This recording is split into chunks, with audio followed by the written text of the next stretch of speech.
Aprendí muy poco, salvo que la mayoría de las acciones que puede realizar el hombre, sean malas o buenas, obtengan recompensa, alabanzas o reprobación, ya habían sido realizadas, y solo podían aprenderse en los libros.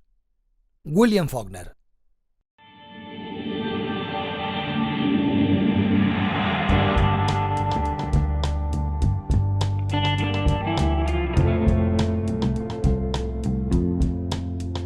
La Tierra Dividida.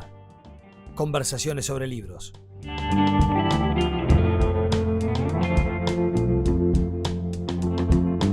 Un podcast de Mauro Tomasini y Sergio Requel.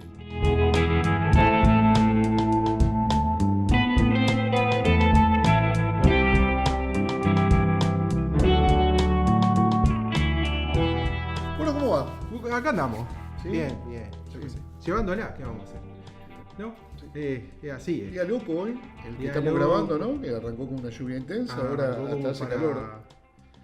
Que se caía todo y ahora no. Sí. Pero bueno, está.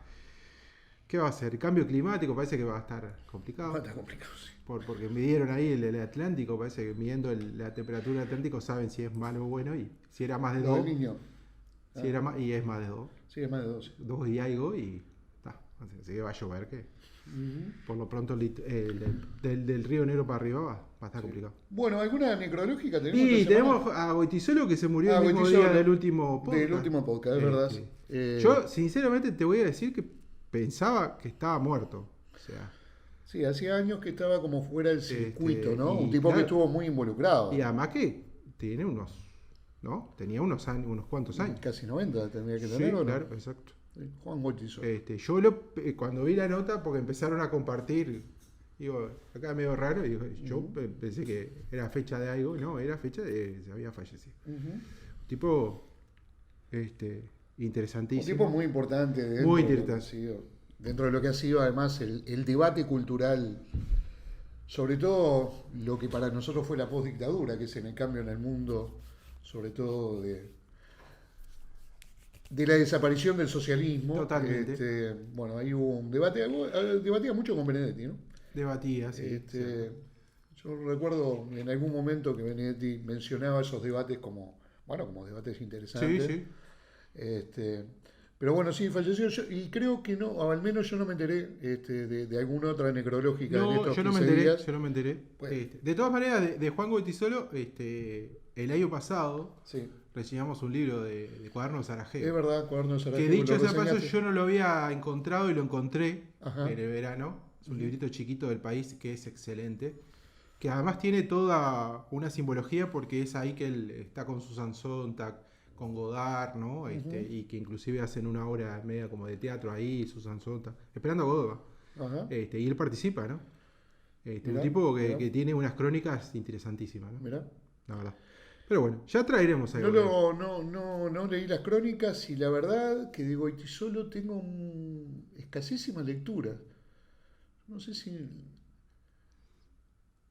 Yo no recuerdo ahora de ningún libro que haya leído de Goitisolo. Yo de recuerdo, memoria no me sí, acuerdo. yo recuerdo, De memoria no me acuerdo. no terminé nunca de leer, El de el de que es uno de los fundamentales con mil y él, pico de páginas. ¿Cuál era? Aquel que había Anatolia, salido, sí, que había salido en tapa dura en Anagrama. Anatolia, que lo juntaron por suerte a Gran Anagrama porque eran 3 libros, y me queda el último, tenía el conocimiento que nunca lo pude leer, un libro extraordinario, No lo un leí. libro, y dice que con Vuelta a la Región, ¿no? esa trilogía, y Tiempo de Silencio, La Vuelta a la Región no es de él. no, dicen que con Vuelta a la Ah, Región de ta. Juan Bennett De Juan Bennett. y ¿no? Tiempo de Silencio, que no recuerdo el nombre del autor, que en realidad los prohibieron todos, ¿no? acuerdo, Tiempo de Silencio. Tiempo de Silencio es una novela, Sí, pero no dice me que es acuerdo una quién de es. las mejores novelas sobre la Guerra Civil Española, que no habla de la Guerra Civil Española. Vamos a buscarlo acá, ya que Eh, tenemos. es- En otros tiempos no teníamos Yo esta posibilidad. lo tengo para leer, lo conseguí, yo vi la película Ajá. con Imanol Arias, es un experimento que hacen de ratas y Ajá. ahí tuvo una simbología con el franquismo. Él ganó varios premios con ese, es un autor bastante conocido. Y acá. Y bueno, estuve leyendo que aparentemente estos 3 libros son como parte de lo más representativo de que se escribió ya a fines del franquismo, ¿no? Sí. Luis Martín Santos, dice acá, pero Ahí no sé está. si es la adaptación a partir de la novela de Luis Martín Santos. Sí, sí, No, la verdad no la leí. Y muy buena película. Y yo la tengo para leer porque la conseguí hace poco porque no tenía ni idea. Esas cosas que no. Pero sí, vamos a ver si podemos traer alguno de Goiti solo. Sí, cómo no. Que yo me acuerdo, digamos. Bueno, ¿qué trajiste Bueno, vos? muy bien. Hoy hice trampa. No importa. Lamentablemente hice trampa porque ya te había avisado en la semana de que lo que estaba leyendo, además lo voy a decir que estaba leyendo y no encontré la forma de La Perrera, de un escritor argentino, Gustavo no me acuerdo cuánto, que son cuentos, argentino, sí, es argentino, hijo de inmigrantes bolivianos, Ajá. Que vivió durante toda su infancia en una de las villas de emergencia. Un libro que no está mal, que si lo ven por ahí, léanlo, pero no encontré la vuelta como Ajá. para reseñarlo y poder, bueno, dar una visión. Después leí otro que es una entrevista a Primo Levi, que lo acaba de publicar Sorsal. Bueno, es una entrevista muy escueta, ya en el año 80 y pico, sobre la memoria, sobre los temas recurrentes de Primo Levi, que tampoco le encontré motivo, porque para eso reseñamos La Tregua. Es difícil hablar de determinados libros también, ¿no? En Exacto. una entrevista es complicado. No, y además, Hay que referenciarlo a los libros. escritores que tienen libros con ese, Claro. con esa impronta, digo, y que están hablando de la concepción misma que tuvieron en su narrativa. Entonces me parece que bueno. Sin embargo, contradiciéndome con eso que estoy planteando, yo seguí, después de la última podcast que tuvimos acá, con el tema de Caldwell, ¿no? Ajá. Bueno, tanto vos como yo tenemos unos cuantos libros de Caldwell, anduve bichando algunos sobre todo de cuentos, siempre recordando al amigo Mario Delgado Paraí, que me decía que a él le interesaban muchísimo los cuentos de Caldwell, no tanto las novelas. Yo le decía, pero estás loco, negro. ¿No? El Camino del Tabaco, dice, no, es espectacular en cuentos. Y anduve y no deja de tener razón, por más que, bueno, El Camino del Tabaco o La Chacrita de Dios siguen siendo dos novelas excepcionales. Es cierto que él en la parte de cuentos, y me dejé medio para lo último uno de los libros que es considerado como su libro más importante, que son Los Muchachos de Georgia. Sí. Que lo tengo y lo leí hace muchísimo tiempo y la verdad no lo registro. Así que por lo tanto, para seguir con Caldwell un poco y no hablar o volver a referenciar un libro, me pareció interesante traer una de las entrevistas, una de las escasísimas entrevistas que se pueden encontrar de él en internet. Salvo que en alguna universidad estadounidense pueda existir, para el público quiero decir, entrevistas es bastante raro de encontrar. Sin embargo, quien le hace una entrevista formidable en el año 1982, Ronald Wesley, Elizabeth Pell, es en la revista Paris Review, una de las revistas culturales más importantes, digamos, que incluso muchas de sus entrevistas están en 2 tomos en acantilado, y la de Caldwell no está. ¿No está? No está. La de Caldwell no está. Está en las páginas de internet de Paris Review. Y la bajé, y recordando algo de un libro que tenemos en común, que es el de Thomas Wolfe, aquel libro chiquito que es impresionante, es casi un catálogo para escritores, donde él cuenta todo el periplo que tiene en la escritura y la importancia que tiene su editor, que constantemente le decía, chica, esto, porque él no podía parar la verborragia que tenía, era formidable. Me pareció que esto de Caldwell también, esta entrevista, funciona como una especie de decálogo, digamos, no de decálogo, pero que quien se anime a escribir me parece que tendría que enfrentar algunas sugerencias de estas características. Vuelve a lo mismo, acá publicado en 1982, invierno de 1982, en el número 86 de Paris Review, vuelve a nombrar la venta de 80. Caldwell fue una persona que en ese año llevaba 80 millones de libros vendidos. O sea, aquello que hablábamos en el anterior podcast, ¿no? El escritor comercial por excelencia, cuando quizás no se proponía ser comercial. 40 idiomas, traducido. La novela de La Chacrita de Dios vendía 14 millones de ejemplares. 14 millones de ejemplares había vendido.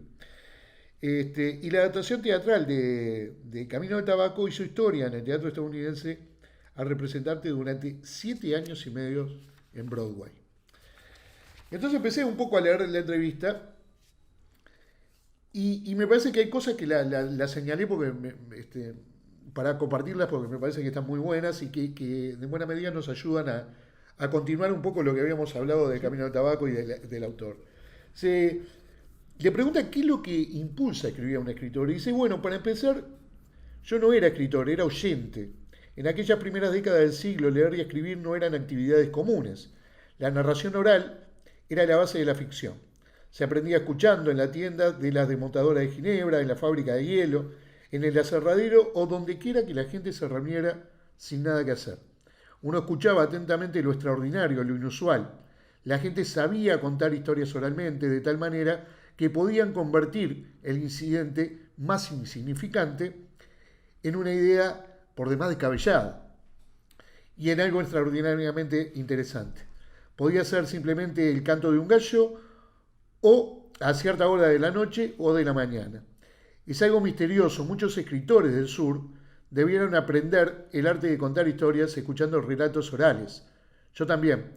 Me enseñó que el incidente más simple puede dar lugar a una historia. Y esto es algo que el otro día cuando hablábamos del Camino del Tabaco vamos a encontrar en determinados diálogos y al final del libro en particular, la noche previa a que suceda el final, una conversación absolutamente desacompasada entre dos personajes. Uno está hablando una cosa y el otro le está respondiendo otra.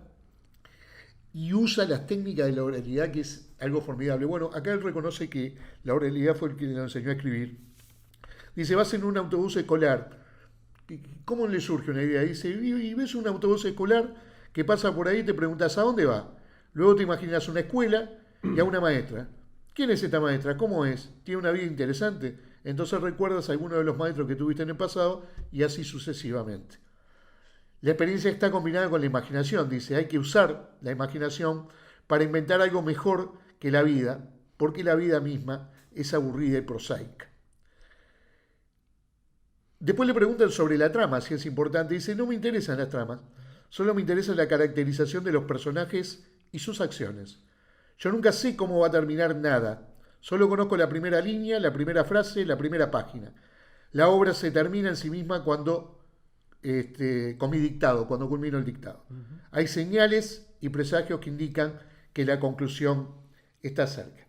Entonces le vuelven a preguntar si los personajes lo controlan. Él dice que absolutamente lo controlan los personajes, que él no sabe para dónde va la historia y que se deja llevar. Incluso cuenta que la Chacrita de Dios la fue escribiendo a máquina y fue tirando las hojas en el piso. Las dejó todas amontonadas en el piso, después las levantó.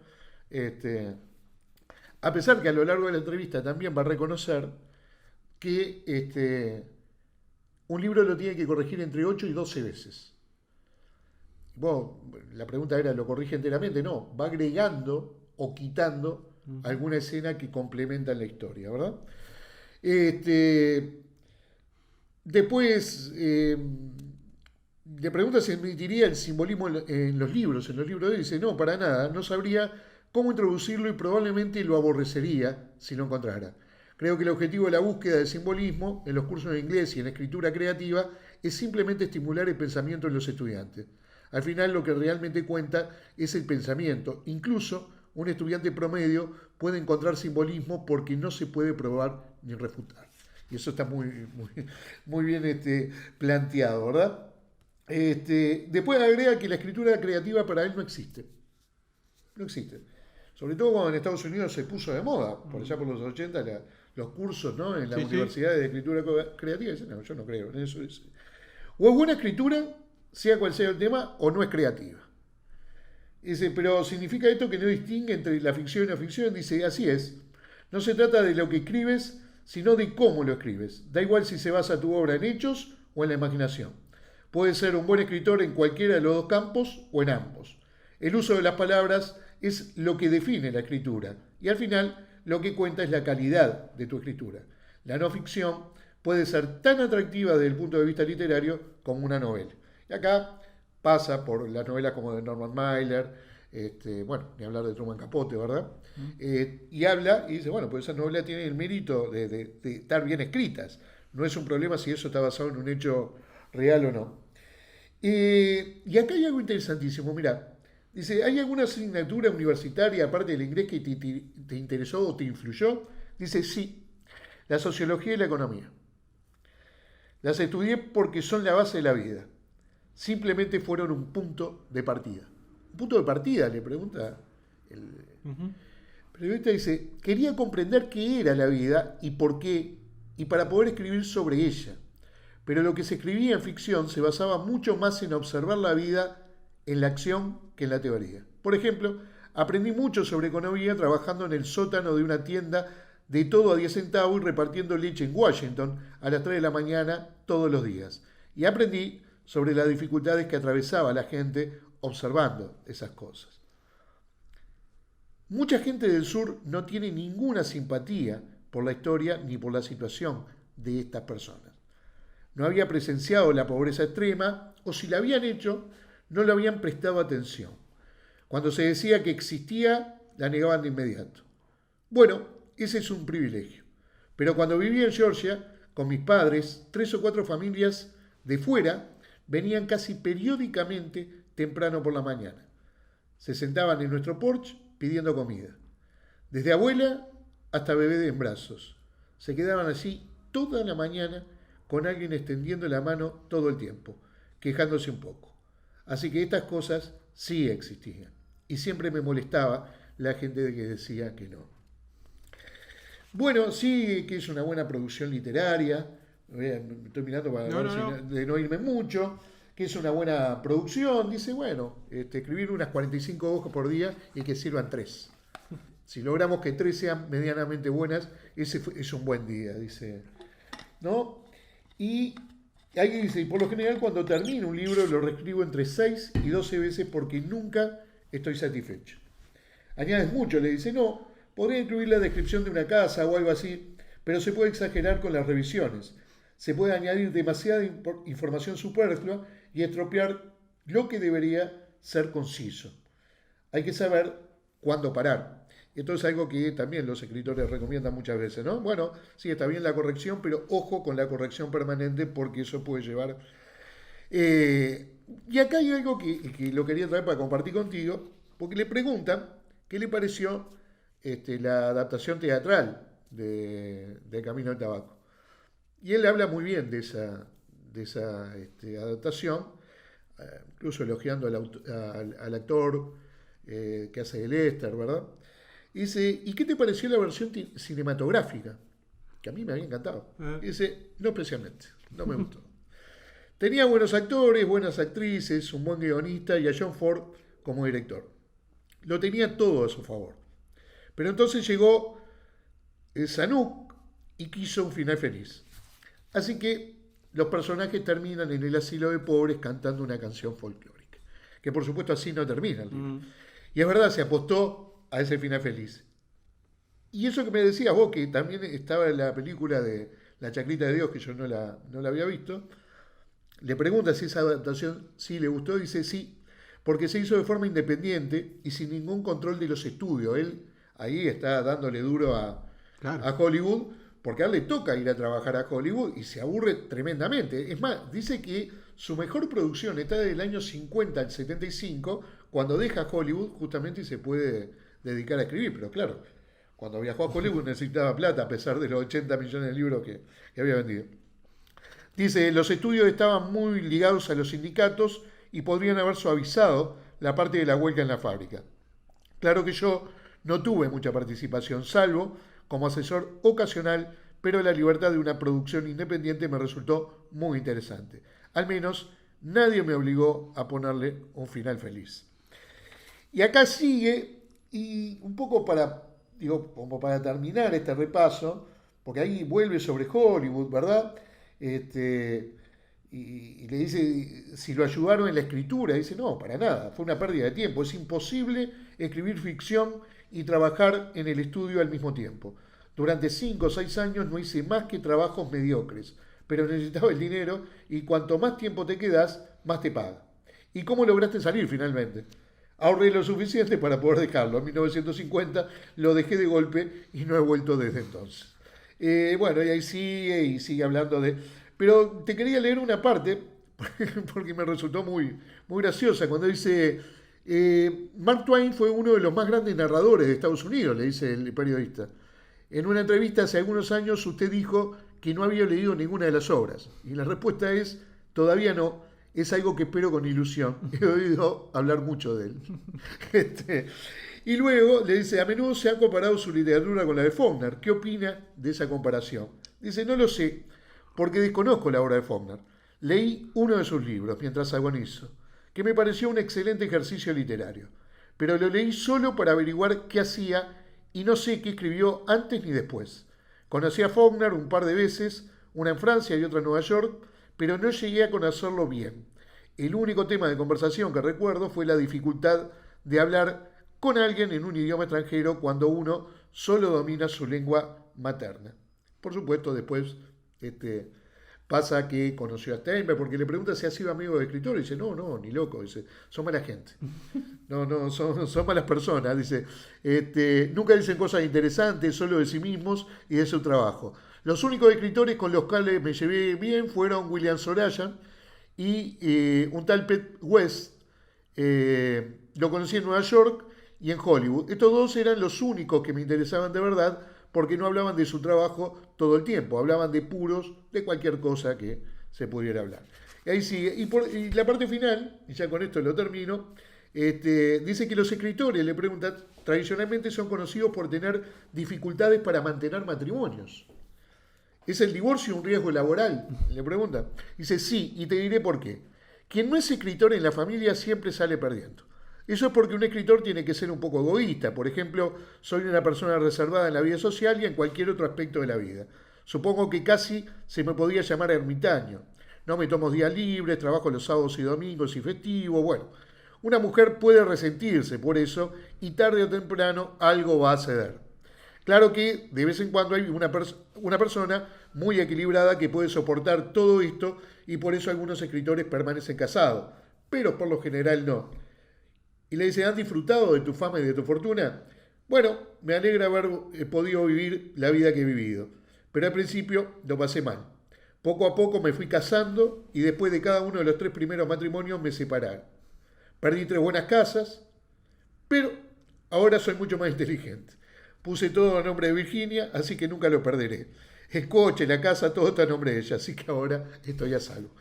Bueno, es una entrevista que, repito, circula en internet, no sé si se puede encontrar entera, yo la terminé encontrando por otro lado, pero me parece que es bien interesante como para poderla leer y sirve como una base para ingresar a ese mundo de Caldwell, ese escritor que, como habíamos dicho en el anterior podcast, un escritor sureño que durante mucho tiempo ocupó un espacio central dentro de la literatura norteamericana. Totalmente.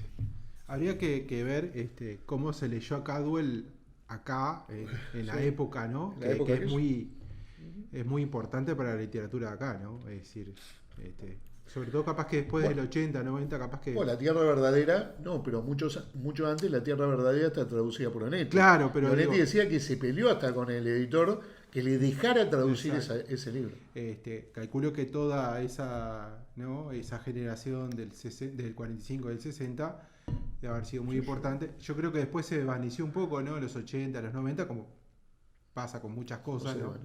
Pero sí, la película de La Chacrita de Dios es de un director más independiente. Tiene unas adaptaciones de Faulkner también. Uh-huh. No recuerdo ahora el nombre, yo la busqué. Porque yo me quedé en la duda si era de Ford y no es de Ford. El director te está refiriendo. El director, exacto. El director de la película. Y una de las... Es cierto, Ford lo que tiene es que 2x3 se mandan esas cosas, ¿no? Era un Ford que recién empezaba también. Sí, claro. No era el Ford que era después. Pero, digo, es muy interesante. Yo encontré, buscando cosas que me olvidé decirte y mandártelo, en PDF encontré libros, ediciones de él. Yo fui a buscarlos por la fotógrafa. Sí, por claro. ¿no? Y hay una edición del 58 norteamericana que tiene fotos y el Camino del Tabaco. Mirá, O sea, hay Mirá. como cerca de 40 fotos. mirá, Extraordinarios. O sea, mirá. digo, yo lo pude ver en PDF nada más, ¿no? Pero Sí, sí. increíble esa edición, la verdad. Mirá. Bueno, ahí tenemos a Cadwell que si pueden en cualquier feria compren lo que sea de él. Sí, sí, ¿no? anda a la vuelta. Anda a la vuelta, ¿no? Bueno, yo traje un clásico. No es que me hizo el vivo, pero más o menos porque no traje nada nuevo. Pero traje un clásico para mí podría ser de los ensayos o una de las personas tal vez más influyentes para pensar el arte y la cultura y las formas de ver en general. Pero creo que me parece que va más allá de eso. Y traje a John Berger. John Berger, ¿por qué? Porque es el 100 aniversario de su nacimiento. Nació en 1926. 26, sí. Que no murió hace tanto. No, murió bastante longevo. Bastante longevo. Y lo traje primero por eso y segundo porque me parece que es de los acercamientos que uno puede hacer a una obra tan compleja y tan vasta. No sé si tan compleja, pero sí vasta y heterogénea que tiene. Y además que creo que van a empezar a editar libros de él, siguen editando libros de él, porque uno de los problemas que tiene, los problemas no, pero hay autores que en determinados momentos, por ejemplo, en determinados ensayos escribieron muchas revistas, no tantos libros. Entonces, claro, hay muchos ensayos desperdigados por muchas revistas que después los retoman, que inclusive hay libros que repiten muchos ensayos de él, ¿no? De hecho, ahora salió uno que se llama Encuentros y Despedidas de Alianza, que es muy bueno, que también son ensayos, y ahora va a salir uno de Gustavo Gili, que en realidad está en internet, es exactamente lo mismo, es una conversación entre él y Susan Sontag, que ya tiene años en inglés, pero en español no lo habían traducido. Y bueno, yo vamos a empezar primero por él, para hablar un poquito de él. Él nació en Londres en 1926. A los 6 años lo empiezan a mandar todos los años a un internado durante 10 meses al año, a lo cual él impacta mucho su vida. Dice que emocionalmente lo traumatizó un poco porque estaba fuera de su familia. Esto obviamente que después eso lo refleja mucho, y él, inclusive cuando él después se va a vivir a los Alpes, que es cerca de los 60, que queda ahí viviendo cerca de los Alpes en una especie de aldea hasta que muere, quería como recuperar esa cosa de no haber podido estar con los padres. Bueno, se va criando ahí, después él a los 16 lo mandan a la escuela, abandona la escuela, empieza a hacer dibujos, que es lo que empieza a vivir, se inscribe en una escuela de arte, pagándose con los dibujos que él hace como una especie de caricaturas. Se enrola en el ejército, va del 44 al 45, él se enrola en el ejército para luchar en la Segunda Guerra. Ya ahí empieza a tener relación con el establishment del Partido Comunista Británico, se afilia al Partido Comunista Británico. Ahí empieza a tomar en cuenta, además, obviamente por sus relaciones, a tener relación con los diarios y con la propaganda del Partido Comunista Británico. Y recordemos que también ahí él hace como contacto con, sobre todo después de la guerra, empieza el auge de lo que es conocido como el marxismo cultural en Inglaterra. Y él empieza también a tomar contacto con eso. Raymond Williams, Hobsbawm, ¿no? Christopher Hill, bueno, toda esa camada de gente. Él también empieza a tomar conocimiento de lo que se producía, y además yo diría que es muy condicionado por eso en sus escritos del marxismo cultural, por eso una visión no esquematizada, digamos, de la crítica cultural y el arte. Empieza a trabajar en La Tribuna bajo el mandato de Orwell, ¿no? Empieza a escribir, empieza a hacer ensayos, lo empiezan a mandar a lugares, a hacer pequeñas crónicas, artículos. Y ahí saca su primer libro, ¿no? Que es cerca del 50 y pico, 60, que ese libro yo no lo pude leer, que es de un escritor, trata sobre un pintor, ¿no? Es un pintor húngaro, Sí, sí. Que va a hacer una gran exposición y desaparece, y él empieza a hacer un libro.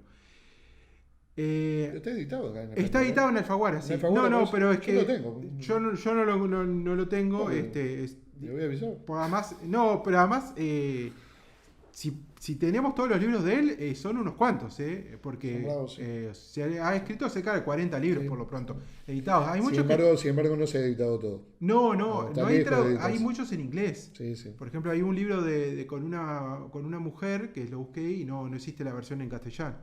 Entonces, bueno, ahí empieza a editar, empieza como a editar su primer libro y genera mucha controversia por su interpretación de esa Hungría de los 60 y la vinculación del artista, etcétera, etcétera.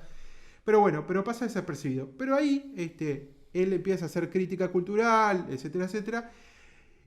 Y en esa época, como que es su punto de ebullición, porque hace una crítica a un libro muy conocido de un crítico de arte, que es Civilización.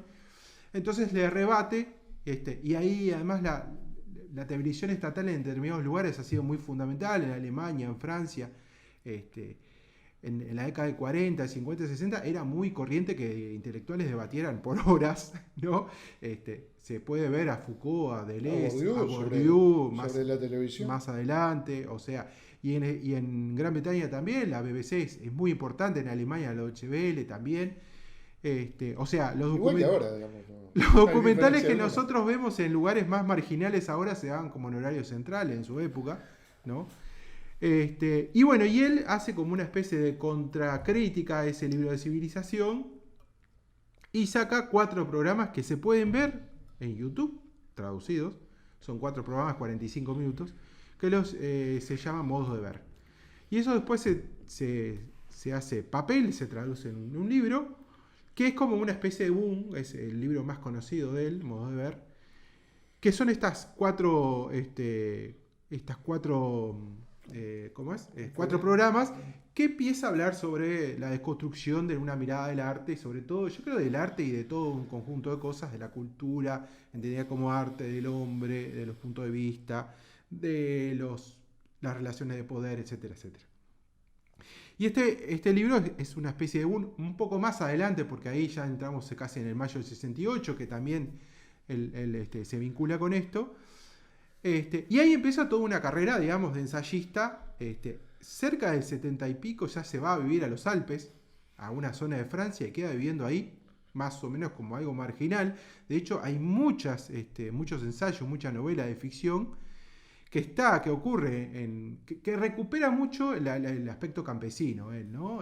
Bueno, la trilogía de las fatigas, él recupera todo el aspecto campesino en Puerca-Tierra, etcétera, etcétera, son libros de ficción, y en otros tipos de libros. Y él se transforma en un militante social y político de gran envergadura, que va desde Palestina, Arabia, China, hasta las conversaciones con Marcos, con el comandante Marcos, que tienen un libro que se llama Las Apariencias, ¿no? Que lo recupera.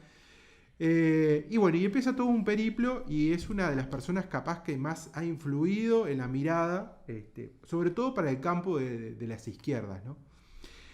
Y en ese sentido, ¿yo qué iba a traer? Yo tengo varios libros que están algunos bastante mal, porque de hecho, Modo de Ver lo tengo en Gustavo Gili, Mirar lo tengo en Ediciones La Flor, Otra Forma de Contar, que son libros muy parecidos, lo tengo en Ediciones La Flor, en un estado calamitoso, de hecho, sea paso. Y después hay uno que sacaron hace relativamente poco, Gustavo Gili, que se llama Para Entender la Fotografía, que lo que tiene, y esas compras que uno hace, ¿para qué no? Que repite muchos artículos. Hay muchos artículos en todos lados. Pero me parece el más interesante desde el punto de vista fotográfico. Yo lo que voy a traer acá no es del punto de vista literario, de la ficción o de otro tipo de... Tiene libros sobre pintores, tiene libros sobre dibujo. Yo eso no. Si bien he leído bastante de esos, pero no es mi métier. Pero sí lo que traje sobre la fotografía, que él es uno de los campos que él estudia. Y dice básicamente que él se basó siempre en 3 personas, lo cual yo no le creo mucho, pero yo creo que más de 3, pero dice que se basó en Roland Barthes, Susan Sontag y en Walter Benjamin, ¿no? Son como los 3 pilares de que él construye no sé si decir toda una teoría sobre el tema de la fotografía, pero sí sobre todo una teoría cómo mirar los objetos y cómo interpretar las imágenes, ¿no? Y en este libro, para entender la fotografía, sobre todo hay 3 primeros artículos, que es un discute y habla con Susan Sontag, se llama así, la fotografía para Susan Sontag. Después, usos de la fotografía, y el último que se llama apariencias, ¿no? Que creo que es lo más interesante porque esta palabra apariencias aparece en toda la obra de él, que es como la columna vertebral. Él construye toda la teoría del mirar y de la teoría de la foto a partir de la apariencia. Y bueno, y ahí empieza a desarrollar básicamente su idea, que sí tiene que ver con estos autores. Él establece que, digamos, que el mirar una foto es en realidad establecer la relación entre nosotros y la foto. Recupera su carácter historicista la foto, ¿no? La foto no dice nada por sí mismo, sino que hay que ver toda su trayectoria, toda su evolución, es decir, qué es lo que cuenta para atrás y qué es lo que cuenta para adelante. Dice él, por ejemplo, nunca miramos solo una cosa, siempre miramos la relación entre las cosas y nosotros mismos. Y él lo que establece es esto, ¿no? Que las fotografías se establecen relaciones, no cosas dadas ni cosas predeterminadas, ¿no? Porque hay una cosa que sí es cierto con la fotografía, después él pasa como más ya a la parte de la imagen, ¿no? Que ya no es fotografía, que la imagen es capitalismo, ¿no? Él habla del capitalismo como imagen, como parte de la publicidad, etcétera, etcétera. Pero sobre todo me parece que establece estas cuestiones que tienen que ver con la fotografía en términos históricos y en términos de lo que es, de cómo mirarla y cómo interpretarla. Y él dice que una fotografía en realidad lo que tiene es apariencia, que lo que establece son apariencias, ¿no? ¿Y qué son las apariencias? La apariencia es lo que dice y lo que no dice la fotografía. Y él ahí, a partir, sobre todo en el libro, pero esto se repite en casi todo el libro, con estas teorías analiza autores. Entonces va y analiza la foto, autores, entonces va y analiza la foto de Paul Straub, de Hill, que es un norteamericano, sobre la guerra de Vietnam, de su querido Kertzer, ¿no? Sobre todo un libro, e inclusive él hace el prólogo de un libro que se llama Lectura de Kertzer, no sé si vos lo viste, que es André Kertzer es un húngaro que estuvo en que se llama Los fotógrafos de Budapest, que solo fotografía a gente leyendo. Es un libro muy, muy chiquito, él hace como una especie del prólogo y de estudio, y empieza a explicar, digamos, sus teorías a partir de las fotos, ¿no? Y esos son el resto del libro, se trata de eso. Inclusive él analiza la foto del Che, ¿no? Que está en varios libros, que es muy buena. La del italiano. La foto del Che, la foto del italiano que saca el italiano, es un italiano, no me acuerdo. Sí, es italiano. Sí, la foto del Che es la que está en la higuera, tirado. La higuera no, entonces no. No, es la que está en la foto y la higuera tirado en la cama esa de cemento, no, en la escuela que era. En la escuela. Y él analiza esa foto, que se llama justamente Che Guevara, ¿no? Entonces, digamos, como para redondear, él en general lo que hace es explicar, interpretar, pero sobre todo me parece que es como como ir al detalle de las fotografías con este tipo de cosas, ¿no?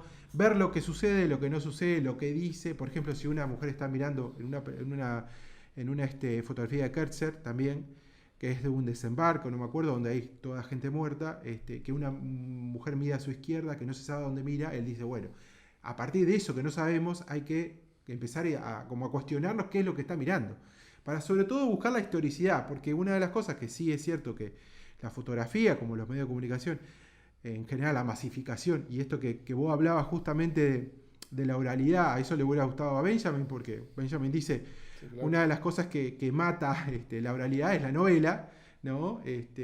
A él lo que le gusta mucho es justamente que la fotografía o el cine, en su impronta, como esos medios de masificar y cosificar lo que están diciendo, ¿no?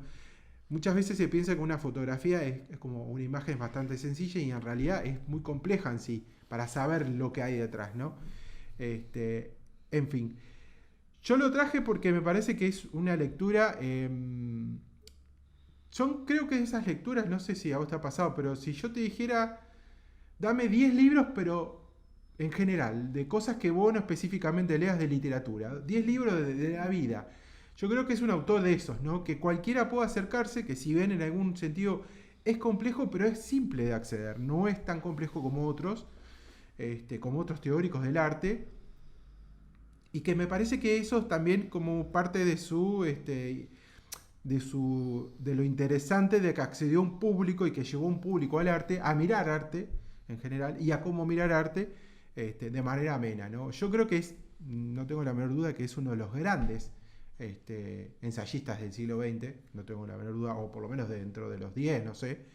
Y son de estos libros que tanto para entender la fotografía como modo de ver, que me parece más complejo, mirar que tiene un poco de esto, y otras que hay, porque él, una de las cosas que hace es, primero que le gusta trabajar mucho en colectivo, él ha hecho con un fotógrafo muchos libros, Moore, y segundo que le gusta el collage también, ¿no? Esa cosa de, no sé si tú leíste o viste uno, Mi vida como fotos, Mi vida breve como fotos, es un libro de él con dibujos y fotografías de él, ¿no? Que él intercambia mucho esto de fotografía, dibujos y escritura y poesía, de hecho, que es muy bueno también como poeta. Tiene para mí, bueno, en antología calculo que sí, o por lo menos lo que él pone. Escribe muy bien además. No, que está traducido, nunca vas a saber. Nunca vas a saber, es cierto. Pero es uno de esos autores que me parece que yo lo traigo porque creo que puede dar la oportunidad de leer otra cosa, claro, en esto de que, decía Cadwell, ¿no? Tenemos una conocida en común y que escribe, entonces yo le digo, mira, yo creo que vos te dejas de leer un poco de literatura y empezar a leer otras cosas, porque si no la imaginación es como que te quedás muy embotado, ¿no? Como que te falta un poco más de aire.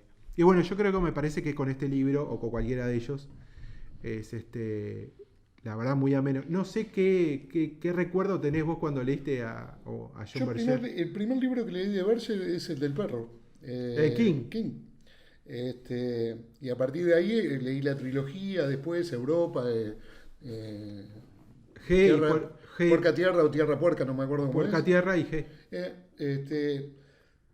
Sinceramente, como narrador, para mí no es un gran narrador, o no está dentro, para mi gusto, sí como ensayista. Como ensayista es un animalito. Sí. De hecho, muchas de esas ediciones están de La Flor, que ya no existe más. Lamentablemente. Es cierto, sí. Pero sí, como incluso yo tengo otro que después estoy intentando memorizar cuál era. Que también es de ensayos, también Panoramas. alude indirectamente. Panoramas. No, alude directamente a la fotografía porque trabaja en base a un fotógrafo, pero ya me voy a acordar. John Moore. ¿Será ese? Sí. Creo que me parece ese sí, un librazo. Sí. Bueno, librazo. Hay otro que se llama Panorámicas que tiene ensayos de Palestina. Sí, eso sí. Es increíble. Sí. Es increíble. Pero bueno. Muy bien. Un tipo a leer, ¿no? Porque, digamos, cuando uno dice se puede dar el lujo de decir, bueno, dentro de lo narrativo capaz que no es el escritor que elegiría. De todas maneras, escribí Puerca Tierra. Escribilo. En el último libro que se llama Encuentros, y creo que se llama así, Encuentros y otra cosa, yo lo leí de Alianza, y hay 3 libros en Alianza que son inhallables y muy caros, que son muy buenos, La construcción de la vista. Sí. Y otro más. Este salió en Alianza. Habla solamente de enterrar personas. Es un ensayo sobre enterrar personas. Es increíble. Sí. Pero es de eso, ¿no? Muy bien. Maravilloso. Bueno, muy bien. Yo voy a ver si lo hago sintético para no irme al diablo nada más, pero bueno. Yo pensé, además son cosas que uno se encuentra por casualidad con ciertas cosas que las viene pensando, ¿no? El otro día cuando terminaba lo de Caldwell pensaba, bueno, pero ahí había escritores de la talla de Faulkner, con El ruido de la furia, con Mientras agonizo, Carson McCullers ya en 40 escribiendo una de sus obras más logradas. Entonces, y me acordaba de Lo que el viento se llevó, que está como en las antípodas, y coincide que encuentro, creo que fue buscándolo, de New Yorker, un estudio del año 92, que se llama Un estudio en escarlata, que dice cómo Lo que el viento se llevó influyó en los mitos estadounidenses sobre la esclavitud y las mujeres del sur. Y claro, esto me viene porque cuando era niño, Canal 12, si no me equivoco, pasó la serie de Lo que el viento se llevó, porque hubo una serie, no la película, y que mi viejo sobre todo, la quería ver, ¿no? Y ese grado de emotividad que tenía esas grandes producciones, ¿no? Y la verdad que es un libro que ha trascendido el siglo, la película misma, y sin embargo está ubicada dentro de un tipo de literatura que no es la que consumo, digamos, ¿no? Entonces, creo que empecé a indagar un poco por eso. ¿Y por qué? Porque mientras salía El camino del tabaco, y mientras en el año 36 Faulkner sacaba Absalón, Absalón, que es, si hay una novela que me marca para empezar a leer un determinado tipo de ficción, es Absalón, Absalón, en el año 36 se publicaba también Lo que el viento se llevó. Entonces, bueno, este estudio, este ensayo de Claudia Roth Pierpont, creo que se pronuncia así. Gran revista, otra de las grandes revistas. De las enormes revistas acá. De las increíbles tapas, de las además maravillosas tapas y bueno. Exacto. Que tiene. Y nada, voy a intentar. ¿De qué trata el ensayo como tal? Y el ensayo hace un estudio, sobre Lo que el viento se llevó, sobre esto, cómo influyó en los mitos estadounidenses, y el paralelismo entre la vida de su autora con algunas cosas que aparecen dentro del libro, dentro de algunos personajes, dentro de la propia historia. La novela favorita en Estados Unidos, que es ajena a la literatura, dice, ¿no? Y que incluso los críticos del momento se asombran por la cifra de venta. Y se ven obligados a arremeter contra los clientes de las librerías por su excesiva disposición a sacar dinero de las carteras, porque la mayoría de los compradores de libros son mujeres, se decía, para pagar el inaudito precio de $3, decía Malcolm Cowley, que es uno de los críticos que la tendrá más enfrentada Mitchell, ¿no? Mitchell es la autora. Entonces, resumía con precisión tanto el libro como el público y describió que era un entretenimiento que le servirá para pasar los ratos libres durante 2 fines de semana. Coincidía, sin embargo, y los que apoyaban de alguna manera el libro de Mitchell, coincidían en cuanto a lo que ofrecía, que era una narrativa potente y lo que le faltaba, que era estilo literario y originalidad. El libro de Mitchell fue elogiado continuamente por su legibilidad. Era legible, se podía leer, y entonces ese era el elogio que se le hacía, ¿verdad? Y en octubre de 1936 se publica Absalón, Absalón, de William Faulkner, y en Times van a decir que es uno de los estilos de prosa más complejos y legibles y poco comunicativos que jamás se hayan publicado. Eso decía el diario Times sobre Absalón, Absalón de Faulkner. Y al igual que Sonido de la Euforia, no había recibido casi ningún elogio, alguno ocasional simplemente. O sea que 14 años antes de ganar el premio Nobel, Faulkner había vendido apenas 7.000 libros de Absalón, Absalón, y lo habían retirado volvió a aparecer después que gana el premio Nobel, cuando se lo pone dentro de la library de modernos, los libros modernos, como uno de los destacados, ¿verdad? Bueno, en aquellas críticas entusiastas hacia el libro de Mitchell, se percibía un tono de contraofensivo, ensalzando la forma en que desecha por la ventana todos los miles de trucos técnicos con los que nuestros novelistas han estado juzgando durante los últimos 20 años. y enfatizando la importancia de su libro como una alternativa al pesimismo, la oscuridad y la complejidad fatal de la mayoría de las novelistas contemporáneos. Esto decía la crítica de aquel momento, ¿verdad? Incluso Cowley, repito, bastante crítico con la obra acérrimo de Mitchell, llegó a la conclusión de que si bien Lo que el viento se llevó no era indudablemente una gran novela, sí lograba, casi de forma increíble, llorar en el lecho de muerte, y llorar de verdad, y regocijarnos ante un rescate repentino y que poseía una valentía sencilla que recuerda a los grandes novelistas del pasado. Eso se hablaba mientras se escribía Camino del Tabaco, La Chacrita de Dios, ¿no? Sucedía también esto dentro de la literatura. Dice, el libro alcanzó un mayor alcance mediático cuando un mes después de su publicación se vendió a la gran pantalla por la cifra récord, ¿saben de cuánto? De $50.000. Eso fue lo que pagó Hollywood por llevar a la pantalla. Y aunque la película producida por Selznick despertó una intensa curiosidad nacional, durante 3 años que duró la producción, Mitchell se negó a participar en ella, salvo por recomendar amigos de Georgia como asesores en cuestiones de autenticidad en cuanto a sus costumbres, vestimenta e incluso horticultura sureña. Mitchell jamás puso un pie en Hollywood. Sin embargo, justo en el momento de la gran venta, ¿quién llega a Hollywood? William Faulkner. Sí. Obligado a trabajar como un guionista, no era la primera vez que lo hacía, tras el fracaso comercial de todos sus trabajos recientes. Entonces, en una carta que le escribe a alguien, que acá no se menciona, y enterado de que Mitchell le ha cobrado $50.000, dice, voy a pedir por mi obra $100.000 o nada. Y por supuesto fue nada, ¿no? No hubo nada para Faulkner. Y por otra parte, en otra carta dice, ninguna historia necesita 1.000 páginas para contarse, que fue su declaración más completa sobre el libro de Mitchell. Bueno, después se manda una que dice escribir basura y añadía, parece que estoy tan desconectado de la era Cotex aquí en Hollywood, decía Faulkner, ¿no?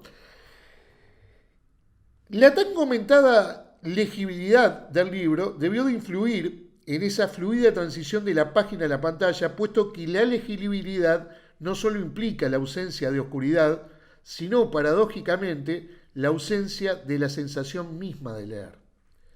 La atracción y la fuerza de las palabras que organizan los pensamientos en la mente.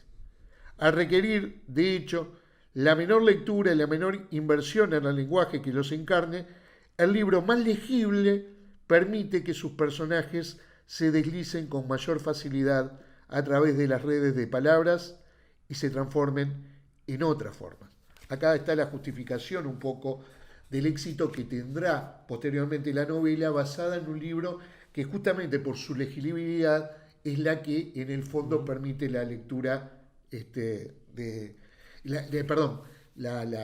acontecimiento de la producción cinematográfica que fue. Es largo, yo lo tengo que acortar porque si no nos llevamos 1 hora y media, largo.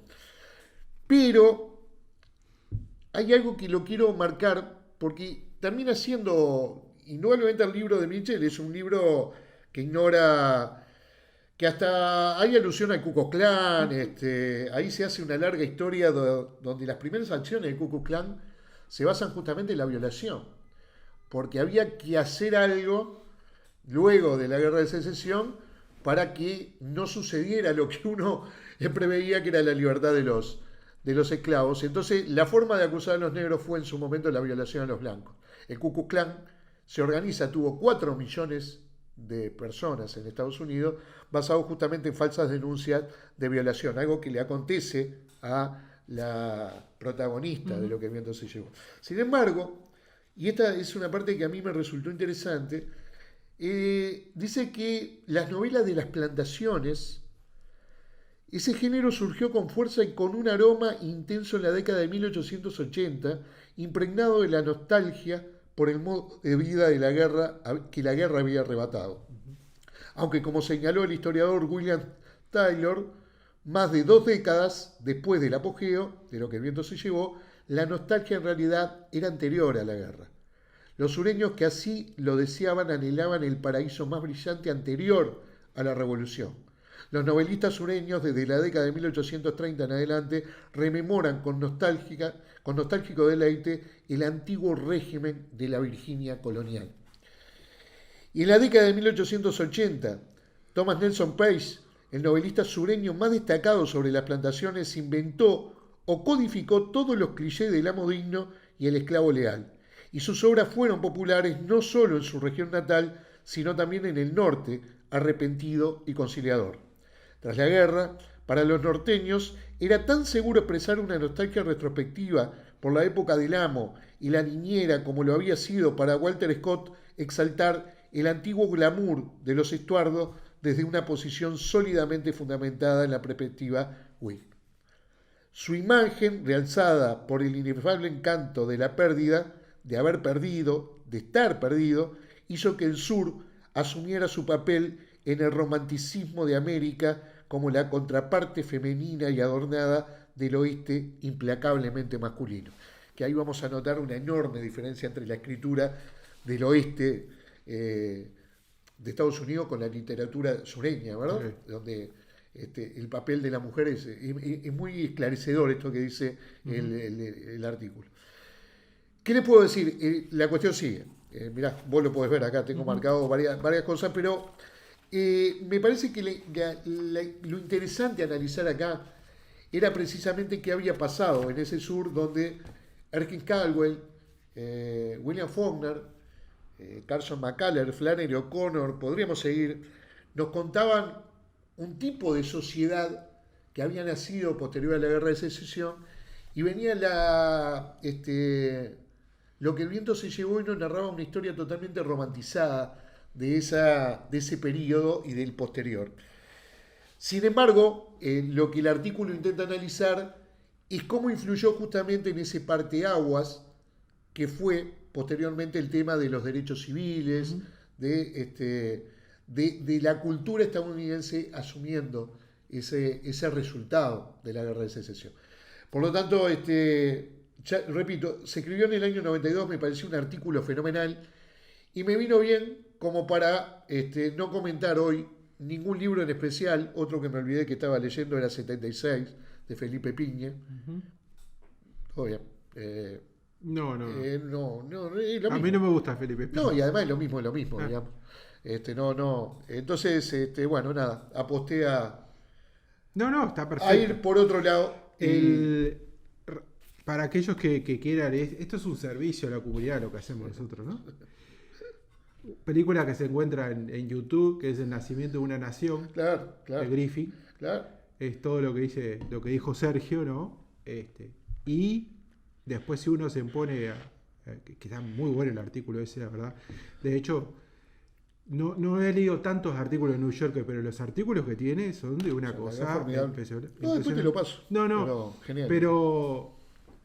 Pero hay estudios o libros, yo recuerdo uno ahora, pero hay de estos, en la utilización de, el arte de masas, el cine, la novela, y además, supongo todo el manager que hay atrás de la novela, es la construcción de determinados tipos, ¿no? Digo esto porque yo siempre recuerdo cuando hay este tipo de construcciones, que hay toda una serie de películas sobre los zombies. Y ahí tenés Mi nombre era una zombie, El vecino era zombie. Hay una serie de 80, 100 más películas, yo no debo conocer, y hay un libro que yo tengo, que es la construcción del zombie, que es negro, siempre, ¿no? Y que hay determinadas cosas prácticas se las asumen a los negros, fines de los 30, los 40, ¿no? Después pasó la Segunda Guerra Mundial, después pasó la Guerra Fría, ¿no? Pero bueno, hay una cosa que ya había dicho, pero que un cineasta, un cinéfilo, perdón, un crítico de cine decía, después de la Segunda Guerra Mundial, después de la Segunda Guerra Mundial vinieron todas las películas de detectives, donde hay uno que se olvida siempre de lo que hizo, ¿no? Que tiene amnesia, ¿no? En fin, pero sí, Eudora Welty también. La media Eudora Welty. Bueno, yo tenía... ¿qué dije? ¿Qué traigo? A ver, de lo que leí en realidad, o lo que estaba leyendo, o leí hace poco, que traía algo con respecto a la fotografía. Y iba a traer en realidad un libro de Patti Smith, Sí. que ella, que tiene una cercanía con la fotografía. Ella estuvo de pareja con Mapleton, un gran fotógrafo, y además es una gran fotógrafa. Y Patti Smith es como, a mí me encanta y tiene como esa cosa como que yo la escucho, la leo y parece París, Texas, ¿no? Es esa cultura californiana, progresista, ¿no? Bueno, y había leído El año del mono, que son parte de las memorias, que ella va sacando fotografías, a su vez cuando escribe. Ahí además me acordé porque cuenta su noviazgo con Jean Shepard y sus cosas con el Jean amigo Shepard. Shepard. Y además escribe de forma tan, no solo bien, pero tan tierna. Tiene una ternura Patti Smith, ¿no? Pero bueno, dado que empezó la Guerra Civil Española a conmemorarse, que igual va a seguir, ¿no? Va a seguir. Por supuesto que se abrieron fuertísimos debates, ¿no? Ya Sí. se habían abierto, o sea, siguen abiertos, pero se han abierto. Entonces lo que hice fue traer un libro que a mí la verdad me gustó muchísimo, que es sobre la vida de Gerda Tardo, o Geda Tardo, según, porque ella también se decía de dos nombres, de Francis Mampero. François Mampero es un gran periodista francés que fue director del Partisan y de la Alternativa, y fue un gran cronista de la época de la guerra y de los 60. Hay pocos libros de él, pero realmente escribe muy bien. Hay solo un libro en anagrama, creo, de él, que se llama La Higuera, que creo que no es lo mejor, pero tiene otros libros que lamentablemente no se han traducido. ¿Por qué traje este libro? Bueno, obviamente porque es una de las 3 fotógrafos de la Guerra Civil Española, ¿no? Porque murió en la Guerra Civil Española.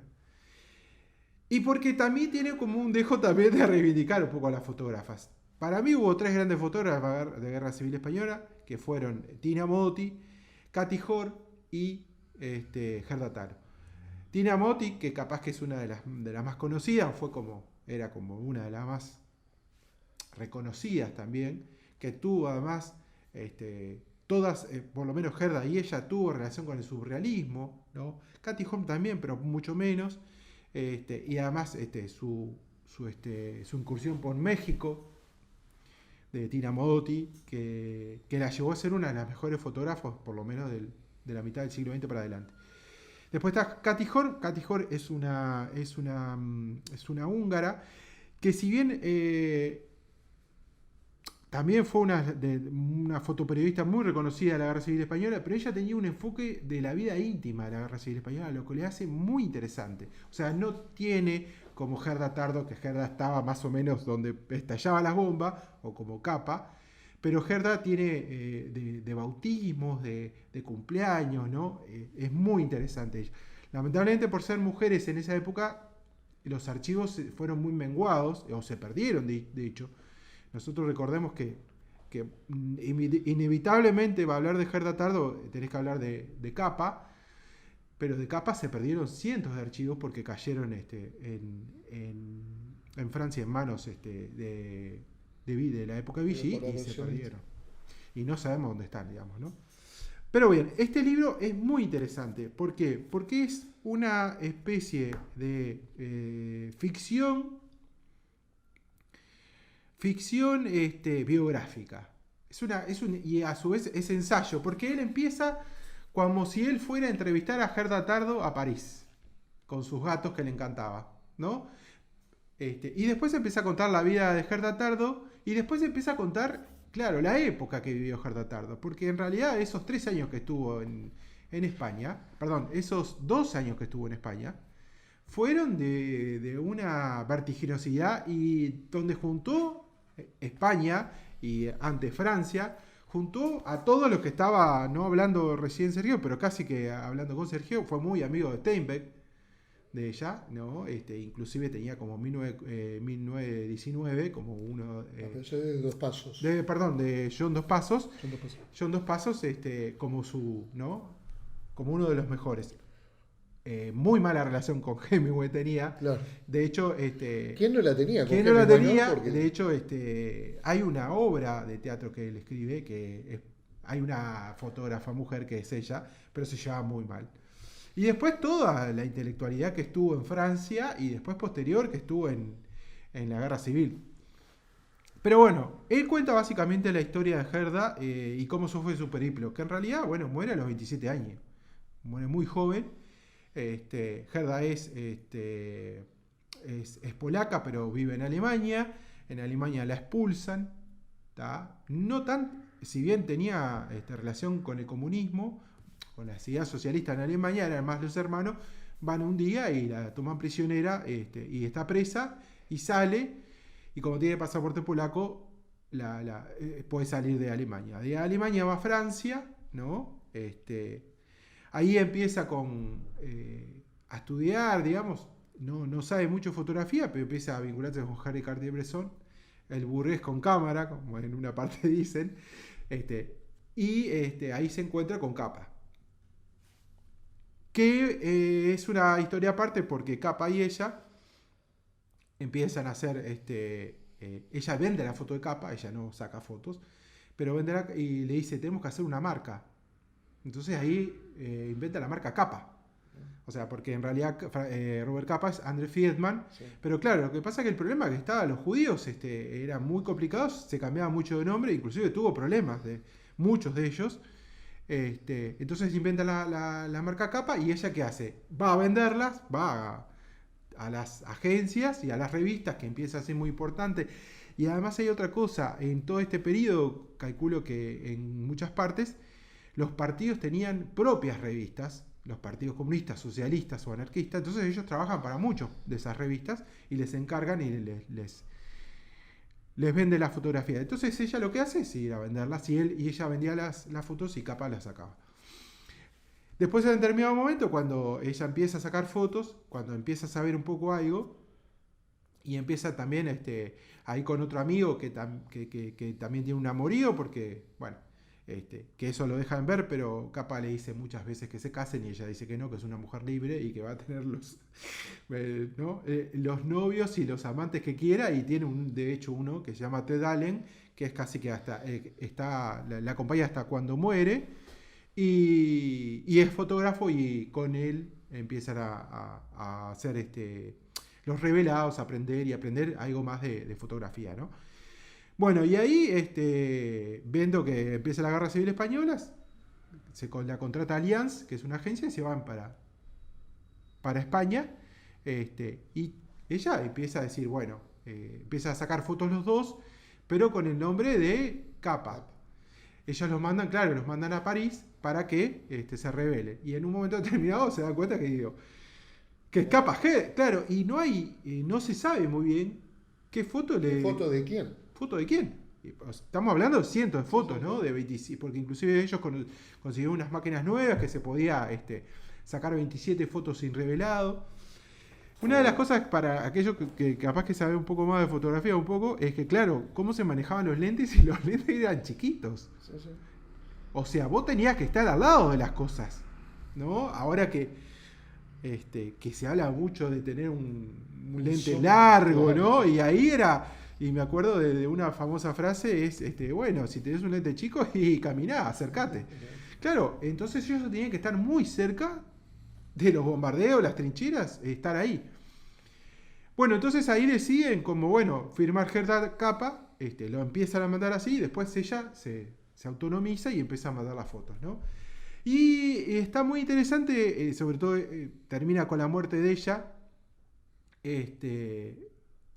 y además el libro lo que tiene es que tiene muy buena lectura, a pesar de que es muy chiquito, tiene 100 páginas, pero tiene una gran bibliografía, y hay una parte que en la muerte de Gerda, que ocurre en julio del 37 en Brunet, que es cerca de Madrid, transcribe toda la memoria de Rafael Alberti, que él cuenta a Rafael Alberti, digamos, cuando van a buscar el cuerpo al hospital.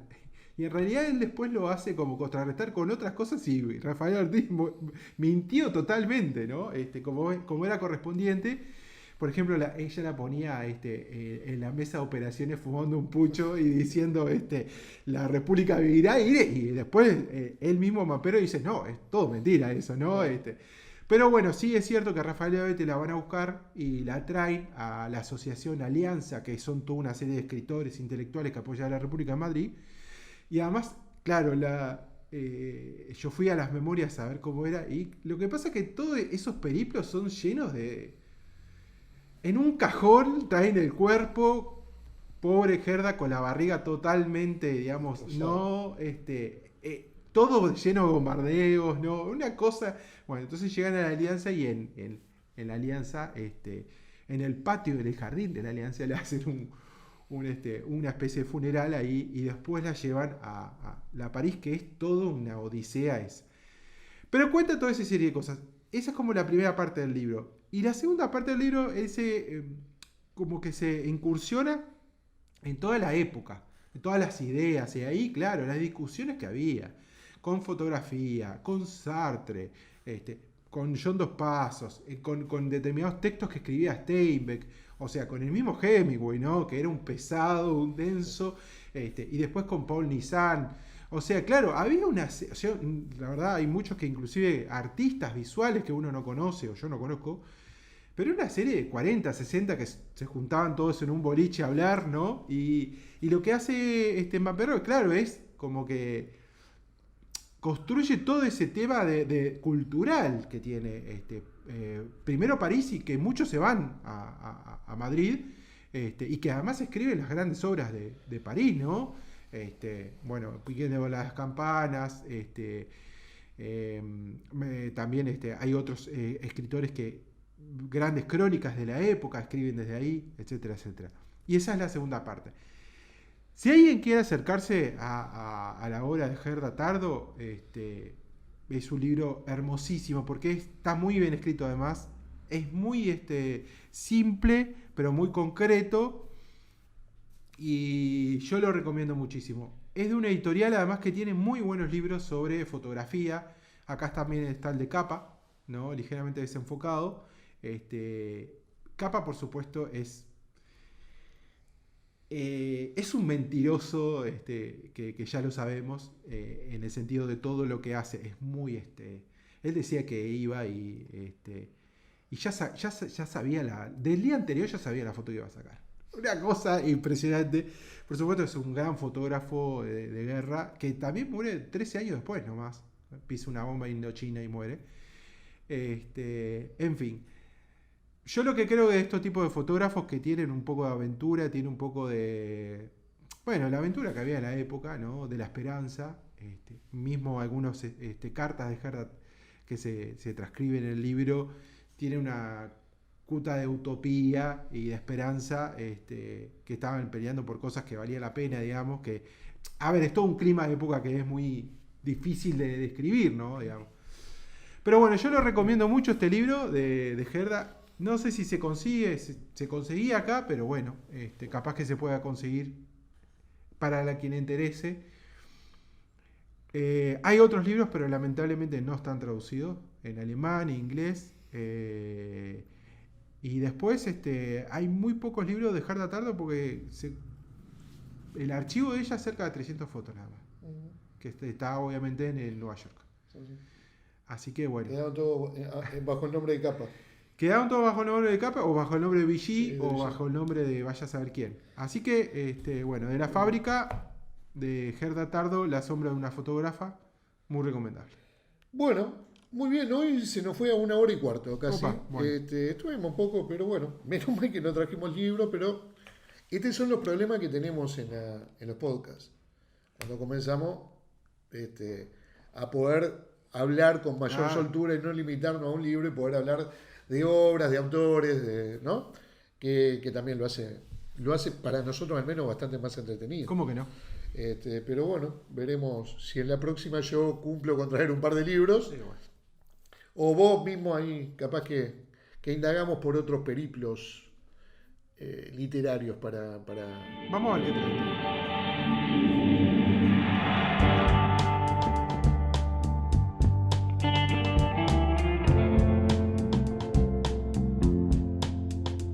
La Tierra Dividida. Conversaciones sobre libros.